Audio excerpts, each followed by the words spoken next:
again, everybody. I hope you're having a fantastic day.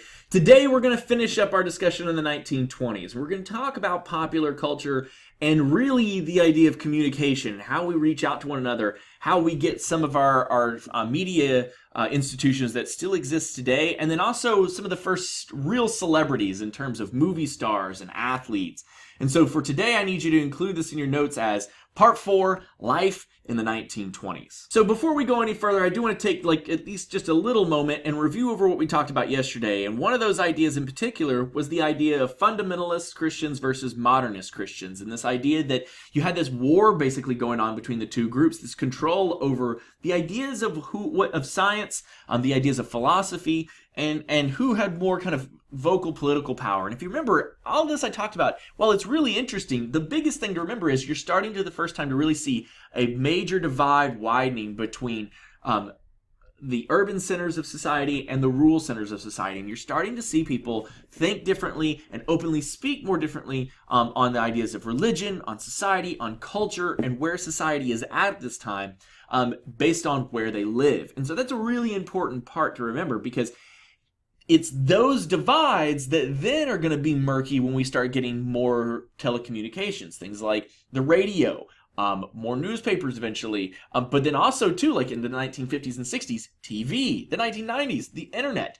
Those divides are going to become harder and harder and more nuanced and harder to understand as they go. But I just want you to make sure you have that kind of in there, that the biggest thing from this time period is there is starting to become this divide between society. All right, so we're going to talk about some people and some groups you've probably heard about before, and one of those is NBC. You've probably heard of them, right? They make a lot of different television shows, as well as CBS. Both actually started off as radio organizations. They would tell the news, they would have plays on the radio. This time period, radios become more popular and are in most people's homes. You also have people going to the movies to see silent films. One of those one of the first really major movie stars is this gentleman right here, Charlie Chaplin. He is a megastar at this time, and will be a movie star for well up into the 40s and even the 1950s. But one of the major movies at this time is something called The Jazz Singer in 1927, and it's really the first talking picture. They called them talkies. It's the first picture with sound. And before, you would have a silent film, and then you would have no sound to it whatsoever. That means it's silent, right? And then you would have off to the side a piano player in the theater actually playing the soundtrack for the movie. Often you would have words come up on the screen like closed caption, but for the most part, it was just a completely silent picture. And actors really had to be physical actors, and that's what makes Charlie Chaplin so popular, is that he is a very physical comedian. He's somebody who really learns how to manipulate his body and tell a story through his actions, not just using words. Now, one other major celebrity that comes out of this time is this lady, Amelia Earhart. She is a pilot, and she's a pioneer in women's aviation. Tragically, she will pass away in 1933 as she's trying to circumnavigate the world. Her plane disappears, and we actually to this day still do not know what happened fully to her plane. There has been in recent years more evidence that she has crash landed, and people have actually they believe they found parts of her plane, but we really don't actually know what happened to Amelia Earhart. Now, the 19-teens and the 1920s also sees a rise in sports heroes. Professional sports are becoming more and more popular. Baseball is one of the early ones, followed by football and then eventually basketball as well.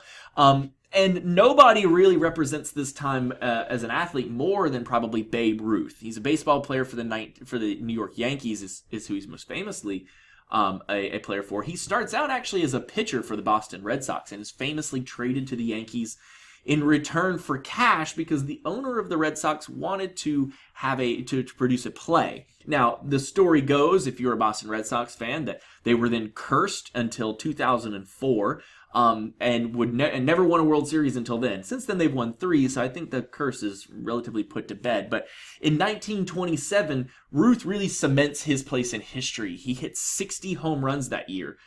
For his entire career, he'll hit 714 and be crowned the home run king. That will last until the 1970s, when actually an African-American man by the name of Hank Aaron will break that record, hitting 755 home runs himself for the Atlanta Braves. He'll break that record, which was a pretty momentous idea. If you think about it, here's an African-American male in the South in the 70s breaking a record from a white baseball player that had been kind of this hallowed record in all of sports. It was seen as kind of this untouchable thing that nobody would ever do, that Ruth was the greatest hitter of all time.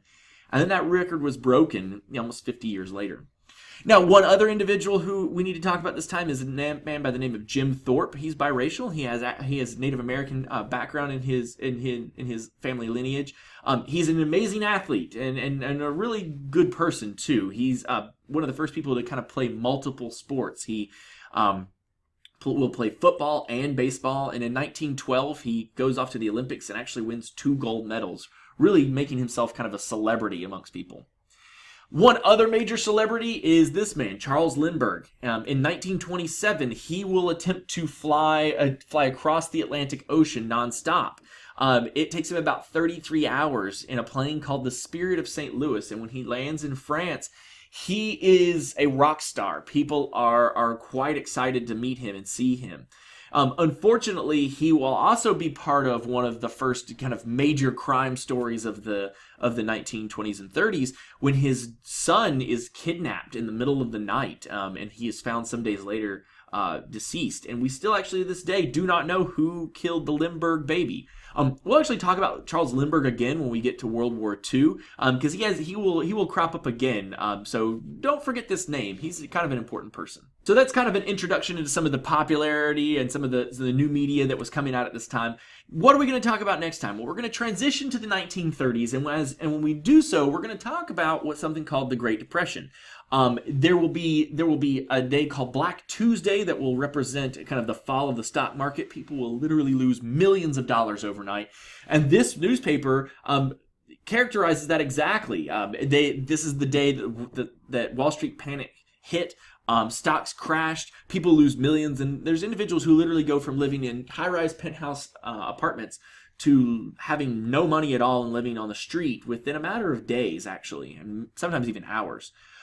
We will talk about all that and the Great Depression and the Dust Bowl and the New Deal and how we get back on our feet again next time. But until then, please make sure that you have all of this information in your notebook. Please make sure you come up with at least 2 essay questions. And if you have any other questions at all, please come see me in class. And until next time, have a great and fantastic rest of your day, and I will see you then. Bye-bye, everybody.